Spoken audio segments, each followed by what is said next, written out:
Hello everyone, good morning. My name is Amanda Pina, and it's a pleasure for me to be here presenting this work in the Interactive Past Conference. I'm PhD research at University of São Paulo, and I'm now making a sandwich period at Leiden University here in the Netherlands. I'm working at LUCDH, the Leiden Center of Digital Humanities, and the partnership between both universities is essential to turn this research into something real and applicable. My research is named the Archaeology Awakens, archaeogaming as a new learning tool. And I have two advisors. Here, one in Brazil, her name is Dr. Maria Isabel Fleming from University of São Paulo, and one here in the Netherlands, his name is Dr. Angus Mau from Leiden University. And I have one person that adopted me, is Dr. Aris. Thank you for always being willing and to help. And now we can start with the introduction of this presentation. To start, I have a question. What is actually the impact of technology? First, we will focus here on the game industry. This industry is one of the most industries that grow up exponentially, and this directly affects the market of professions. Archaeologists can't look only at the physical object. They need to learn and use technologies to show these artifacts to the world. Not only to show the artifacts, but to study them deeply. How we can organize and catalog data. All kinds of data, including game data and anthropological data as well. And how can we make this? Using technological tools in our favor. Teaching and informing about heritage and archaeology cannot be limited to writing scientific articles and academic books. It is known that the public doesn't have access to these works. Therefore, spreading this knowledge is a available strategy for reaching qualified and scientific information translated into simpler terms and using it in an interactive way. What's the purpose of this work? The aim of this specific PhD project is the development of an archaeogame, both in the bibliographic part and in the practical part, with new approaches and models of research that can offer new parameters to the archaeological interpretation and the application of teaching strategies in classrooms. The aim public here is students between 10 and 14 years old who want to learn about archaeology and heritage in a playful way. Methodologically, this research is divided in three parts: theoretical one, intervals, and practical. The first one is the theoretical, which will explain introductory concepts like digital archaeology, cyber archaeology, and archaeogaming. The second one is the intervals part. I've conducted 40 intervals with professors and students in Brazil. The purpose is to listen to them and make the archaeogame better for this specific public. The third part is the development, the archaeogame. It will be developed using softwares like Blender and Unity and the collaboration with labs from University of São Paulo and Leiden University.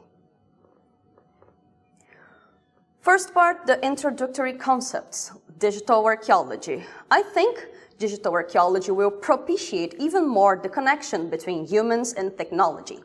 The archaeologists can combine their experience with technological tools. Further, it will open debates to discuss the impacts made by technology in a philosophical and practical way. Cyber archaeology, my reference here is the work of Maurizio Forti and Alex Martiri. And what is this? It is the combination between archaeology and cybernetic. Cyber archaeology is a potential virtual interpretation because the 3D model is the representation of the past. What we have are possible pasts made with different kind of remains. Interpreting an object goes beyond the analysis of its physical support. And archaeogaming. Here I use the work of Andrew Reinhardt. Archaeogaming is the study of archaeology within and of digital games. Archaeological, what does it mean? It includes both hardware and software. Archaeological analysis can be applied to the physical components that make the game work, such as processor, memory, screen, buttons, and accessories. Additionally, the software, which can be described as the synthetic world, consisting of levels, open world, items, and everything else related to the game itself. The game can be excavated and analyzed using methods and techniques similar to those used in traditional archaeology. Interviews, the second part. The interviews method that I choose to follow here was the qualitative and semi-structured approach. I've conducted 40 interviews in general, 24 students and 16 professors. I've made 2 groups, private schools and public schools, in different locations to compare the data. In Brazil, we have private schools that are paid and public schools provided by government. So I've conducted interviews with students and professors of private and public schools from the north part and in the south part of Brazil. North and South Brazil have a lot of differences, including income distribution. Access to technology is totally different in both contexts. So what's the purpose of it? The purpose, I support first the use of anthropological methods in the archaeogaming concept. For me, ethnography can be added as a proper archaeogaming method, and I try to make this real in this part of the research. So the purpose here is to listen to my public, to my audience, to listen to them, and make the archaeogame better for students and professors. I need to create a playable game and an applicable game. To make this, I need to listen. I need to understand the thoughts of my audience. I need to make what we can call a resonant game. And what is a resonant game? Resonant games emphasizes the emotional impact and meaningful experiences that games can generate in players' daily lives. Such games aim to create a deep resonance between the player's actions, emotions, and the game's content, leading to a sense of engagement, immersion, and personal investment. The ultimate goal of resonant games is to provide players with a transformative experience that changes their perspectives, values, and attitudes beyond the boundaries of the game world. Resonant games hold significant potential as a tool for education and social impact. And then, to make a resonant game, we need to clarify the aspects of our persona and make an empathy map. Both methodologies borrowed from the design field, especially from the design thinking area. So, first step, make your persona. This is my persona. A persona is a fictional character that embodies the characteristics, behaviors, and motivations of real users. Personas often include demographic information as well as personal details such as goals, frustrations, and preferred communication styles. By creating personas, we can more effectively tailor their products and services to meet the needs of the intent audience. So, this is my persona, Alessandra. She is a 12-year-old kid, a middle school student at a public school in Brazil. She likes video games and reserves some weekly hours to play different games. This persona was made to considering all the interviews that I've conducted. She does not exist in the real world. She is a representation of my audience. Second step, make an empathy map. An empathy map is a visual tool used to understand thoughts, feelings, behaviors, and motivations of a specific user or customer. It is typically used in the early stages of the design process to create a deeper understanding of user needs and experiences. The map is divided in 4, each of which represents a different aspect of the user's experience, what they see, hear, think, and feel, say, and do. Filling out the information, we can gain a more comprehensive understanding of the users and develop more effective solutions to meet their needs. Conducting interviews and making the persona/empathy map gave me some results.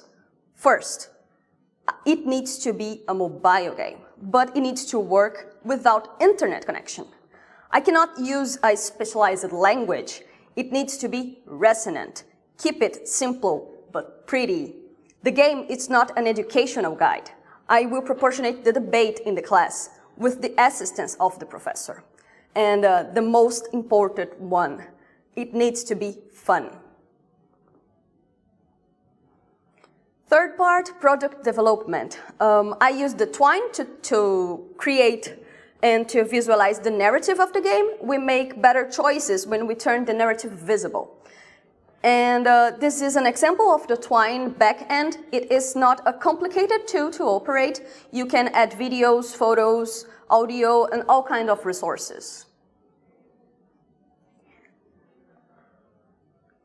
Here you can see different forks that you may or may not follow. You have a similar tree of choices in Detroit to Become Human. This particular game that I am making have 9 finals.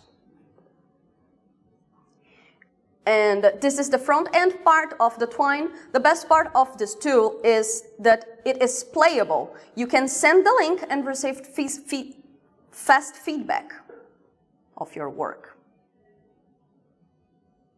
This is one of the examples of an image that you can add. I need to emphasize here, I'm not making a Twine game, so this is only to structure my narrative. That's why I didn't put a lot of effort on design materials here. And this is the part that I'm developing now. I have to finish the game until December 2023. And the name of the game is Awakening the Past. I am making it with Unity, Blender, and Adventure Creator, an asset that we can use in Unity. It will be a 2D point-and-click mobile game following the idea of Spiritfarer. Here, the idea is that you are able to interact with the archaeological artifacts by touching the screen on the mobile phone. So you will be a teenage student that goes to an archaeological excavation and finds 3 different artifacts. You will need to take care of it, search about its history, importance, and discover their secrets. Last, you will need to choose 3 different finals for your objects. And then no more spoilers. Here, you have 2 scenes. One is the classroom, the first scene in the game, and the second one is the excavation part. I choose prefab Unity models to use in my game. These are some examples of structures, but they are totally changeable. And these are the primary materials that I can model different buildings, environments, even tractors. Next steps. The next step is the development of the archaeogaming product. Address teaching difficulties through digital tools, demonstrate the importance of modifying methodologies in education and the use of non-conventional technological tools, application of the archaeogame with interviewed students and professors. These are the tools that I used. And this research will deal with a topic related to an unconventional archaeological praxis. Therefore, I believe it is an even more fruitful field for the debate of ideas and methodologies. The ideas proposed here is the embryo of a discussion about how technologies can impact both the discussion focusing on the field of archaeology and the field of heritage, with a practical example to be developed. Thinking in a different way opened doors to a critical, analytical, and disruptive look. This is doing archaeology, it's know the past, it's shaping the future. And many thanks to University of São Paulo, Leiden University, CAPS, Value, Arise, the Interactive Past Conference, and to all of you. These are my references.